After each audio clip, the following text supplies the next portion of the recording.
Connective সোয়াই নিয়ে কথা চলতেছে। তারপরে আমরা জাইন, সেটার যে কনেকটিভ রূপ wären অথবা কনেকটিভ সোয়াই রূপ কারেক্টলি বলতে গেলে সেটা নিয়ে কথা বলছি আমরা। আমার আরো দু একটা আইডিয়া আছে, সেটা নিয়ে আরো কথা বলবো। এর আগে পরে আজকে আপনাদেরকে কনেকটিভ সোয়াই ব্যবহারের জন্য আরো একটা যে ইম্পর্টেন্ট ভার্ব সেটা নিয়ে কথা বলবো। সেটা কি? সেটা আমরা জানি haben, যেটার কনিউক্টিভ রূপ আমার মনে হয় এটার উচ্চারণ অনেকেই জানেন, hätten। ঠিক আছে, hätten, যেরকম নিউ ইয়র্কের ম্যানহ্যাটেন। ঠিক আছে, সো এই hätten কোথা থেকে আসছে? আমাদের এই haben থেকে।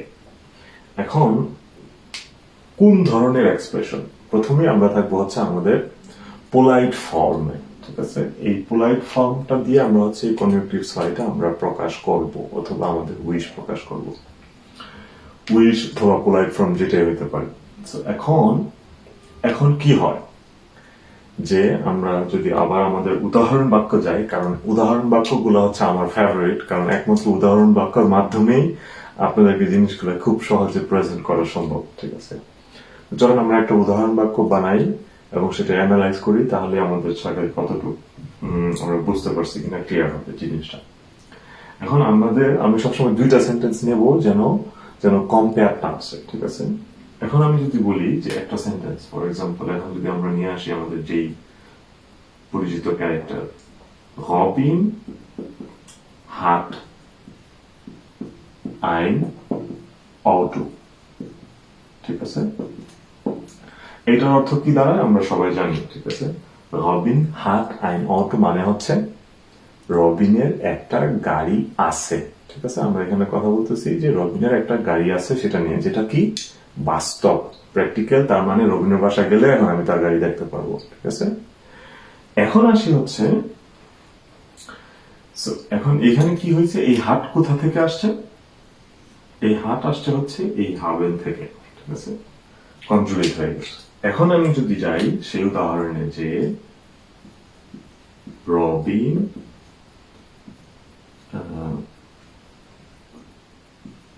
hätte gern ein Auto, তাইলে কি হয়ে গেল? এখন আমরা হাবেন ছিল বর্তমান কালে, যেটা বাস্তব। এখন রবিন তার উইশ প্রকাশ করতেছে কিভাবে? hätte gern মানে রবিনের ইচ্ছা, রবিনের উইশ যে তার একটা গাড়ি থাকবে অথবা একটা গাড়ি হবে। এটা হলো এক নম্বর উইশ। আবার রবিন যদি দোকানে গিয়ে বলে ich hätte gerne ein Auto, তখন সেটা কি হয়ে যাবে? তখন সেটা একটা পোলাইট ফর্মে, মানে একটা কমান্ডো হয়ে যাবে, কিন্তু পোলাইট ফর্মে। কিরকম হবে? যে রবিন যদি এখন আমাকে বলে, জাস্ট নর্মাল কনভারসেশনের পারপাসে, ich hätte gerne ein Auto মানে সে তার উইশটা আমার সাথে শেয়ার করতেছে। এখন যদি সে দোকানে গিয়ে বলে যে ich hätte gerne ein Auto, সেটা উইশটাই অনেক পোলাইট ফর্মে একটা অর্ডারের মতো হয়ে যাবে, যে তোমরা যদি আমাকে একটা গাড়ির ব্যবস্থা করে দিতে পারো অথবা গাড়ি দিতে পারো, আমি খুবই আনন্দিত হব। মানে সে একটা গাড়ি অর্ডার করতে চায়। ঠিক আছে, সে একটা গাড়ি কিনতে চায়, এই কথাটাই সে উইশ আকারে পোলাইট করে বলছে। ঠিক আছে, এখানেই পার্থক্যটা। ঠিক আছে, আরো যদি আমরা বলি, ঠিক আছে, যে আমরা সবসময় সবচেয়ে ইজিয়েস্ট আমাদের রেস্টুরেন্টে যাওয়ার জন্য। ঠিক আছে, রেস্টুরেন্টে গিয়ে আমরা কি বলি? ঠিক আছে, যেমন আমরা যদি খুব সহজেই বলতে চাই আমি একটা কফি চাই, সেটা কি হবে জার্মান ভাষায়? সেটা হবে যে ich will einen Kaffee। তাই না? ich will einen Kaffee, কারণ চাওয়া এখানে আমরা জানি মডাল ভার্ব wollen থেকে আসছে। এখন এটা কিন্তু জার্মান ভাষায় চলবে না এই কথাটা, কারণ এটা সঠিক, কিন্তু এটা খুব বেশি একটা পোলাইট না। এখন এটা শেষে যদি আপনি বিটা অ্যাড করেন,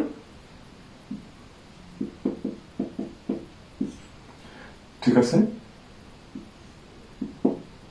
তখন এটা একটু পোলাইট হয়েছে, এটা চলে, ঠিক আছে, ein Kaffee bitte, fine, everyone will do that, okay, অথবা does that।